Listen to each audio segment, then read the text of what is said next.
नमस्ते दोस्तों, आज मैं आप लोगों को देव उठानी एकादशी की कथा सुनाने वाली हूँ। क्योंकि देव उठानी एकादशी आने वाली है तो अभी से ही मैंने अपनी कथा को अपलोड कर दी है ताकि आप देव उठानी एकादशी वाले दिन इस कथा को सुन लें। दोस्तों, ये कथा बहुत ही बड़ी कथा है, इसे शॉर्ट वीडियो में मैं नहीं सुना सकती, इसलिए मैंने लॉन्ग वीडियो में आपके लिए ये कथा रिकॉर्ड करके लेकर आई हूँ। तो आप प्लीज़ इस कथा को ध्यानपूर्वक सुनिएगा, अपने हाथों में पुष्प लेकर सुनिएगा ताकि जब मेरी कथा समाप्त हो जाएगी तब आप विष्णु लक्ष्मी जी के सामने उस फूल को चढ़ा दीजिएगा। तो देव उठानी एकादशी को देव प्रबोधिनी एकादशी भी कहते हैं। तो देव प्रबोधिनी एकादशी की कथा कुछ इस प्रकार है। ब्रह्मा जी बोले, हे मुनि श्रेष्ठ, अब पापों को हरने वाली, पुण्य और मुक्ति देने वाली एकादशी का महात्म्य सुनिए। पृथ्वी पर गंगा की महत्ता और समुद्रों तथा तीर्थों का प्रभाव तभी तक है जब तक कार्तिक की देव प्रबोधिनी एकादशी तिथि नहीं आती। मनुष्य को जो फल 1000 अश्वमेध और 100 राजसूय यज्ञों से मिलता है वही प्रबोधिनी एकादशी के व्रत से मिलता है। नारद जी कहने लगे कि हे पिता, एक समय भोजन करने, रात्रि को भोजन करने तथा सारे दिन उपवास करने से क्या फल मिलता है, सो आप विस्तार पूर्वक मुझको समझाइए।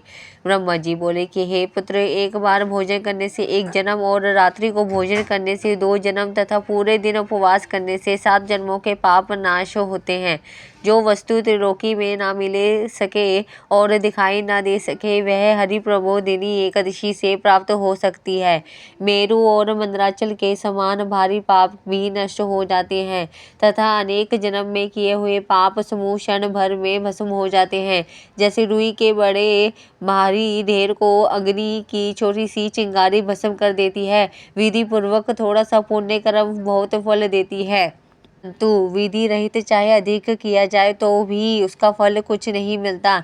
संध्या ना करने वाले, नास्तिक, वेद निंदक, धर्मशास्त्र को दूषित करने वाले, मूर्ख, दूसरे की स्त्री का अपहरण करने वाले, पाप कर्मों से सदैव लगे रहने वाले, धोखा देने वाले, ब्राह्मण अथवा शूद्र पर स्त्री गमन वाले तथा ब्राह्मणी से भोग करने वाले, ये सब चंडाल के समान हैं। जो विधवा अथवा साधवा ब्राह्मणी से भोग करते हैं वे अपने कुल को नष्ट कर देते हैं, पर स्त्रीगामी के संतान नहीं होती और उसके पूर्व जन्म के संचित सब अच्छे कर्म नष्ट हो जाते हैं। जो गुरु और ब्राह्मणों से अहंकार युक्त बात करता है वह भी धन और संतान से हीन होता है। भ्रष्टाचार करने वाला, चंडाली से भोग करने वाला, दुष्ट की सेवा करने वाला और जो नीच मनुष्य की सेवा करते हैं या संगति करते हैं, ये सब पाप हरि प्रबोधिनी के व्रत से नष्ट हो जाते हैं। जो मनुष्य अपने मन में हरि प्रबोधिनी एकादशी के व्रत को करने का संकल्प मात्र करते हैं उनके 100 जन्मों के पाप नष्ट हो जाते हैं। और जो रात्रि को जागरण करते हैं उनकी आने वाली 10,000 पीढ़ियां स्वर्ग में जाती हैं। नरक के दुखों से छूट कर प्रसन्नता के साथ सुसज्जित होकर वह विष्णु लोक को जाते हैं। ब्रह्म हत्या आदि महान पाप भी इस व्रत के प्रभाव से नष्ट हो जाते हैं। जो फल समस्त तीर्थों में स्नान करने, गौ स्वर्ण और भूमि का दान करने से होता है वही फल इस एकादशी की रात्रि को जागरण करने से मिलता है। हे मुनीशाद्रुल, इस संसार में उसी मनुष्य का जीवन सफल है जिसने हरि प्रबोधिनी एकादशी का व्रत किया है। इस संसार में जितने भी तीर्थ है उन सब के स्नान दानादि का फल इस व्रत से मिलता है। अतः और सब कर्मों को त्याग कर भगवान के प्रसन्नार्थ कार्तिक शुक्ला हरि प्रबोधिनी एकादशी का व्रत करना चाहिए। वही ज्ञानी, तपस्वी तथा जितेंद्रिय है और उसी को भोग तथा मोक्ष प्राप्त होता है। जिसने हरि प्रबोधिनी एकादशी का व्रत किया है वह विष्णु को अत्यंत प्रिय मोक्ष के द्वार को बताने वाली तथा उसके तत्व का ज्ञान देने वाली है। जिसने एक बार भी इसका व्रत किया वह मोक्ष का अधिकारी हो जाता है। मन, कर्म, वचन तीनों प्रकार के पाप इस रात्रि को केवल जागरण करने से नष्ट हो जाते हैं। हरि प्रबोधिनी के दिन जो मनुष्य भगवान के प्रसन्नार्थ स्नान, दान, तप व यज्ञ आदि करते हैं वे अक्षय पुण्य को प्राप्त होते हैं। ये प्रबोधिनी एकादशी के दिन व्रत करने से मनुष्य के बाल यौवन और वृद्धावस्था में किए हुए समस्त पाप नाश हो जाते हैं। इस एकादशी को रात्रि में जागरण का फल चंद्र सूर्य ग्रहण के समय स्नान करने से 1000 गुना अधिक होता है। अन्य कोई पुण्य इस पुण्य के समान सामने व्यर्थ है।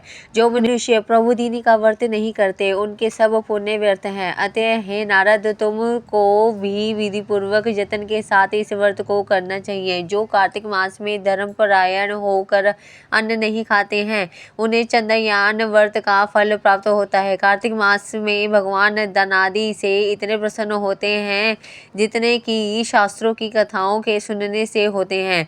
कार्तिक मास में जो भगवान विष्णु की कथा का एक या आधा श्लोक भी पढ़ते, सुनते या सुनाते हैं उनको 100 गायों के दान का फल मिलता है। अतः अन्य सब कर्मों को छोड़कर कार्तिक मास में मेरे सन्मुख बैठकर मेरी कथा पढ़नी या सुननी चाहिए। जो कल्याण के लिए कार्तिक मास में हरि कथा कहते हैं वह सारे कुटुंब का क्षण मात्र में उद्धार कर देते हैं। शास्त्रों की कथा कहने और सुनने से 10,000 यज्ञों का फल मिलता है। साथ ही उनके सब पाप भस्म हो जाते हैं। जो नियम पूर्वक हरि कथा सुनते हैं वह 1000 गोदान का फल पाते हैं। विष्णु के जागने के दिन जो भगवान की कथा सुनते हैं वे 7 दीपों समेत पृथ्वी के दान करने का फल पाते हैं। जो मनुष्य भगवान की कथा को सुनकर वाचक को अपनी सामर्थ्य के अनुसार दक्षिणा देते हैं उनको सनातन लोक मिलता है। ब्रह्मा की ये बात सुनकर नारद मुनि ने कहा कि भगवान एकादशी की व्रत की विधि हमसे कहिए और कैसे व्रत करने से क्या फल मिलता है वह भी विस्तार पूर्वक समझा कर कहिए। नारद मुनि की बात सुनकर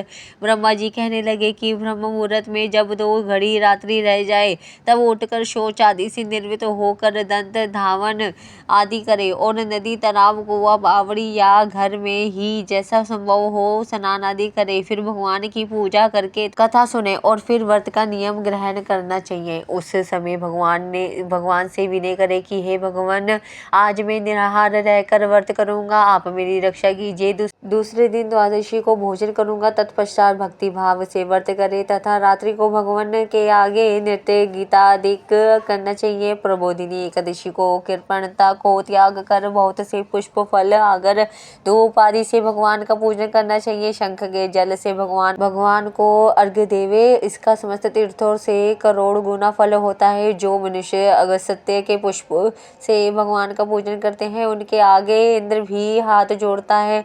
तपस्या करके संतुष्ट होने पर हरि भगवान जो नहीं करते वे अगस्त्य के पुष्पों से भगवान को अलंकृत करने से करते हैं। जो कार्तिक मास में बिल्व पत्र से भगवान की पूजा करते हैं वे मुक्ति को प्राप्त होते हैं। कार्तिक मास में जो तुलसी से भगवान का पूजन करते हैं उनके 10,000 जन्मों के पाप नष्ट हो जाते हैं। तुलसी दर्शन करने, स्पर्श करने, कथा कहने, नमस्कार करने, स्तुति करने, तुलसी रोपण, जल से सींचने और प्रतिदिन पूजन सेवा आदि करने से 1000 करोड़ युग पर्यटन विष्णु लोक में निवास करते हैं। जो तुलसी का पेड़ लगाते हैं उनके कुटुंब में उत्पन्न होने वाले प्रलय काल तक विष्णु लोक में निवास करते हैं। हे मुनि, रोपी हुई तुलसी जितनी जड़ों का विस्तार करती है उतनी ही 1000 युग पर्यटन तुलसी रोपण करने वाले सकृत का विस्तार होता है। जिस मनुष्य की रोपण की हुई तुलसी की जितनी शाखा प्रशाखा, बीज और फल पृथ्वी में बढ़ते हैं उसके उतने ही कुल जो बीत गए हैं तथा होंगे 2000 कल्प तक विष्णु लोक में निवास करते हैं। जो कदम के पुष्पों में हरि का पूजन करते हैं वह भी कभी यमराज को नहीं देखते। जो गुलाब के पुष्पों से भगवान का पूजन करते हैं उन्हें मुक्ति मिलती है। जो वकुल और अशोक के फूलों से भगवान का पूजन करते हैं वह सूर्य चंद्रमा के रहने तक किसी प्रकार का शोक नहीं पाते।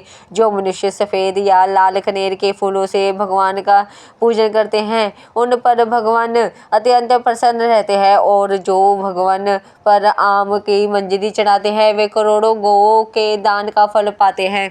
जो दूब के अंकुरों से भगवान की पूजा करते हैं वे 100 गुना पूजा का फल पाते हैं। जो शमी के पत्र से भगवान की पूजा करते हैं उनको महाघोर यमराज के मार्ग का भय नहीं रहता।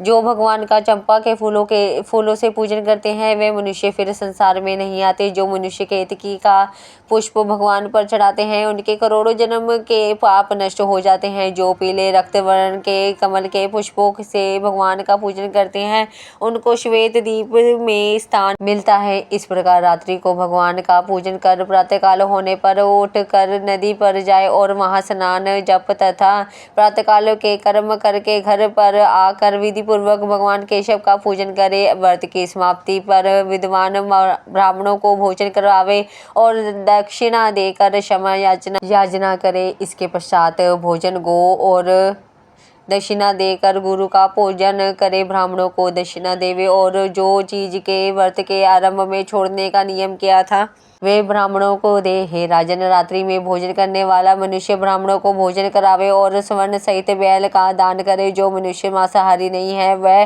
गो का दान करे। आंवले से स्नान करने वाले मनुष्य को दही और शहद का दान करना चाहिए। जो मनुष्य फलों का त्याग वह फलों का दान करे। तेल छोड़ने से घृत और घृत छोड़ने से दूध, अन्न छोड़ने से चावल का दान दिया जाता है। जो भूमि शयन का व्रत लेते हैं उसको शय्या दान तथा तुलसी सब सामग्री सहित देना चाहिए। पत्ते पर भोजन करने वाले को स्वर्ण का पत्ता घृत के सहित देना चाहिए। मौन व्रत धारण करने वाले को ब्राह्मण और ब्राह्मणी को घृत तथा मिठाई का भोजन कराना चाहिए।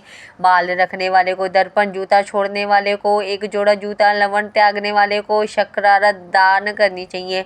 मंदिर में दीपक जलाने वाले को तथा नियम लेने वाले को व्रत की समाप्ति पर ताम अथवा स्वर्ण के पात्र पर घृत और बत्ती रखकर विष्णु भक्त ब्राह्मण को दान देना चाहिए। एकांत व्रत में 8 कलश वस्त्र और स्वर्ण से अलंकृत करके दान करना चाहिए। यदि ये भी ना हो सके तो इनके अभाव से ब्राह्मणों का सत्कार सब व्रतों की सिद्धि देने वाला कहा गया है। इस प्रकार ब्राह्मण को प्रणाम करके विदा करे। इसके पश्चात स्वयं भी भोजन करे। जिन वस्तुओं की चतुर्मास में छोड़ा हो उन वस्तुओं को समाप्ति करे अर्थात ग्रहण करने लग जाए। हे राजन, जो बुद्धिमान इस प्रकार चतुर्मास व्रत निर्विघ्न समाप्त करते हैं वे कृत्य हो जाते हैं और फिर उनका जन्म नहीं होता। यदि व्रत भ्रष्ट हो जाए तो व्रत करने वाला अंधा या कोढ़ी हो जाता है। भगवान कृष्ण कहते हैं कि राजन, जो तुमने पूछा था वह सब मैंने बतलाया।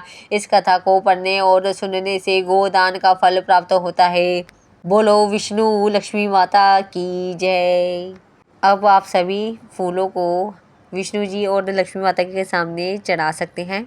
अगर आपको कथा अच्छी लगी हो तो प्लीज़ लाइक कीजिएगा। राधे राधे।